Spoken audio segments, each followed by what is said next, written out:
Hello and welcome to another open source workplace video.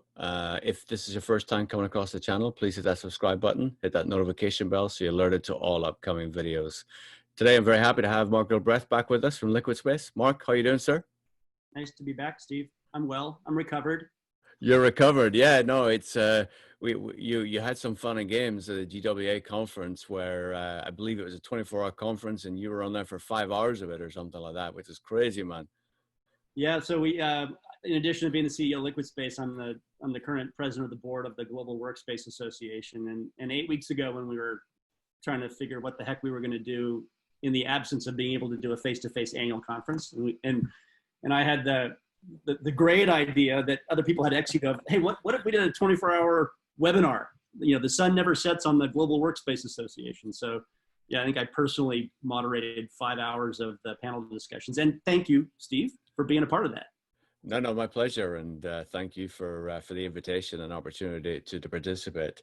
It was a great panel. It was yourself, Catherine Hugh of PwC, who is also going to be a guest of Open Source Workplace soon. So looking forward to chatting with her again as well. So, so obviously 5 hours. That's one. It's pretty intense, but I have to imagine that you found tremendous value. You got some really interesting insights, and I'd love to sort of unpack some of that with you. So what were the top points that are key takeaways for you?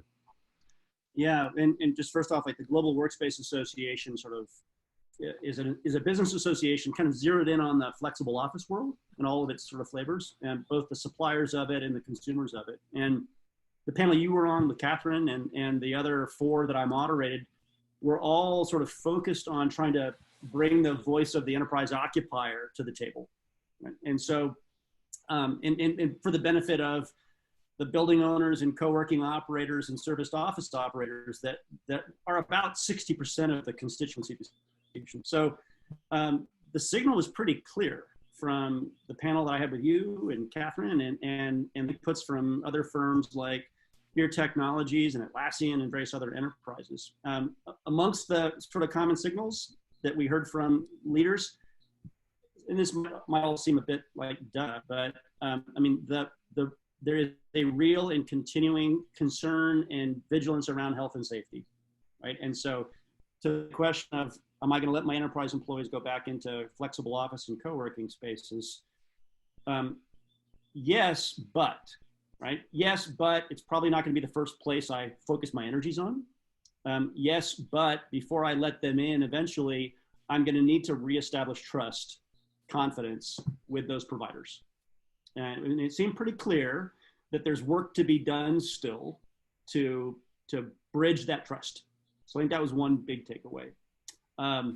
Another big takeaway that came through loud and clear is that there is strategy-driven portfolio and workplace transformation thinking going on at scale. And in stressing that word strategy-driven, the reconsideration of real estate and how much of it do I need is in full swing right now, and it's as big of an undertaking as it was after the global financial crisis in 2008. But, and you and I have talked about this, Steve, but then it was a bit more of, in 2008, 9, 10, 11, when some companies decided to downsize, it was a little more just purely cost-driven. Like, oh, you know, the market turned, we kind of took an assessment, we've got more than we need, let's get rid of some.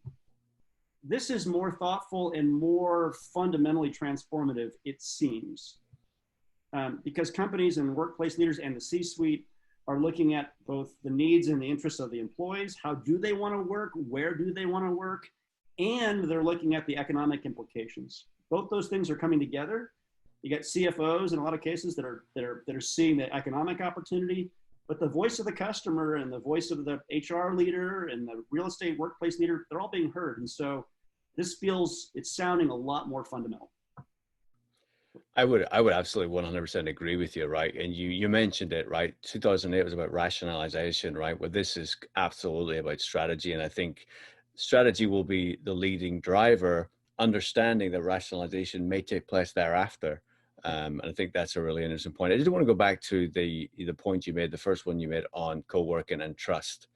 Did you get any insights or highlights on what enterprise or other customers of co-working spaces would want as trust from a provider to enable them to allow employees to go back. Did that highlight itself at all, or was it Yeah, just it the absolutely concern? did. We had a one of the 5 panels I moderated was specifically on the legal and ethical landscape Mm, of reentry, and we were privileged to have on that panel the head of the GM for Industrious, that is a member of an industry-wide consortium called WORC,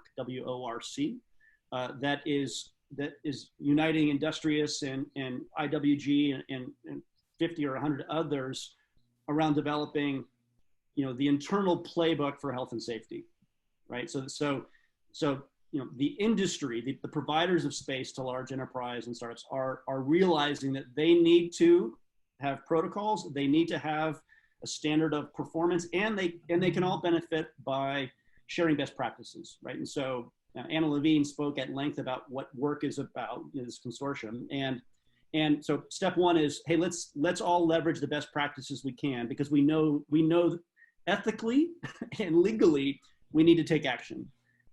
Second part of the equation then is, we've got to, with that work that we're doing sincerely, we've got to effectively communicate that to the customers. Because just doing the work in isolation, making the improvements doesn't mean that the trust comes. And so I think we're just now getting into the, how best do we communicate? How can the providers in the flexible office economy get the message across at scale to the users of flexible office? And the thorny challenge is, for a NASDAQ or a GM or a Cisco or a Salesforce, you use a multitude of providers. And you don't want to have to interpret all of the different flavors of well-intentioned work that are going on. In an ideal world, you'd be able to say, oh, they're following the XYZ protocol, which I trust.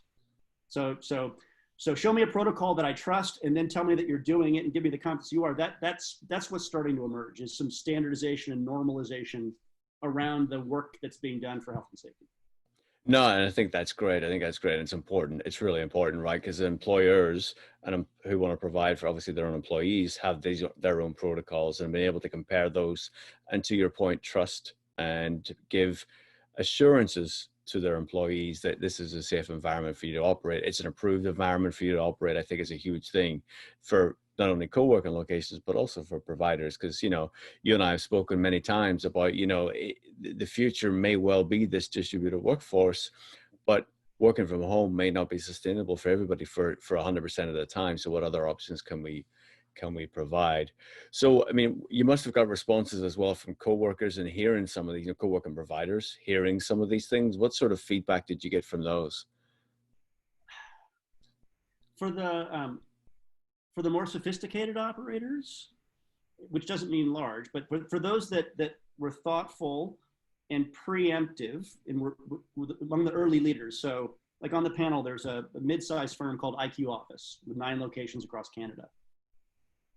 They jumped in immediately. They brought in a world-class third-party entity to help them do the operational change management investments to quickly up-level their sort of health and safety protocols.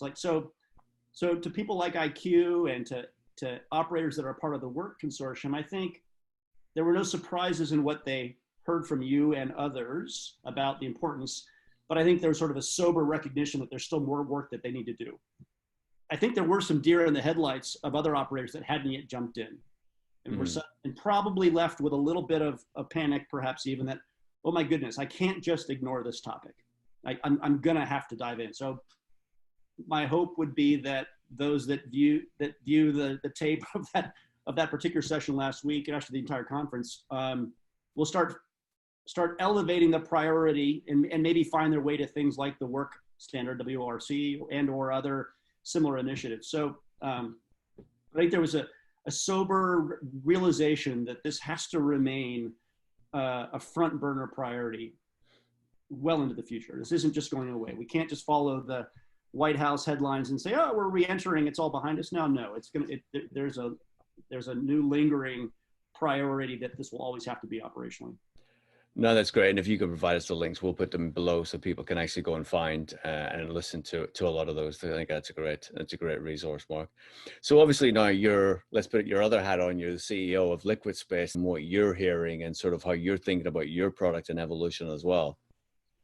Look, I think when I founded the company 9 years ago and was at that time, and you can go back and look at the annals online and Google, we were out championing flexibility and choice. Like, cut your chain to the cube farm and you as an employee choose the best place to do your best work that matches the task and your personal temperament. Those concepts seem fairly normal today and certainly seem relevant to what's happening with COVID. Like that, those phrases, flexibility and choice, those are sort of broadly being spoken by various parties today. 9 years ago, if you were a broker or you're a corporate real estate leader, like you glazed over at this, right? So we were early then, but we never let go of those principles, and we've quietly and steadily been building a growing business. And so yes, actually, now that the market has more broadly shifted to those principles, and now that nearly every knowledge worker is sitting at home and probably the majority of them, and has been working there for the last 8-12 weeks, and the majority of them, whether the majority might be 50%, might be 90%, but a meaningful number are wishing that they had something more than home some amount of the time. So people are looking, and we're seeing recovery happen. We're seeing interesting Fortune 500 company names day over day where individual employees are coming into our platform and booking meeting rooms, offices by the month. Like, we're seeing the consumerization of corporate real estate. It's happening right now. In addition, and bottoms up, in addition, the phone is ringing, the email inbox is being filled by thoughtful corporate real estate leaders that are reaching out to say, hey, we need to figure out how to go mobile. We know that we need to augment home-based work. We know that we're not going to be re-entering our corporate campus in full for months to come. We need to bridge. Like, are there platforms and solutions? Are there tools to tap into the network of flexible office at scale? Because we want to do that at a company scale. And the answer is yes. And Liquid Space serves both those masters. We serve the employee that wants to take it into their own hands. And the Liquid Space app, search, find, book. You don't need an attorney. You don't need a broker. You're in control. It's easy, right? We also have tools for the corporate leader, whether that's a workplace person, an HR leader, a VP of sales, a CFO who wants to bring system in order and scale to that. So both those things are happening. We're pretty cool.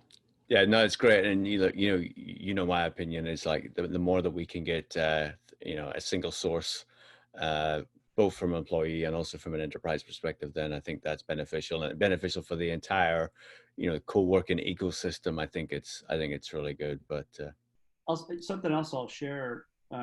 This is just, there have been multiple anecdotes, like the who's who of the supply world, the flexible office world, co-working spaces, the serviced office operators, the building owners.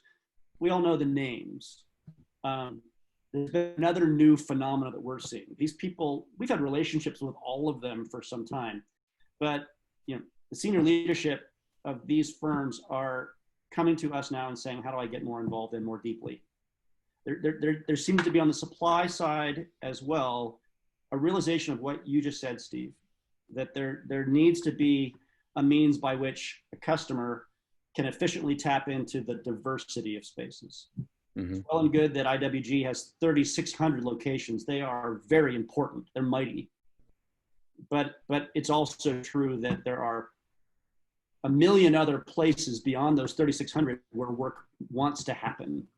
And they can never, in our lifetimes, build locations in all those. It's going to take a consortium, a network of place.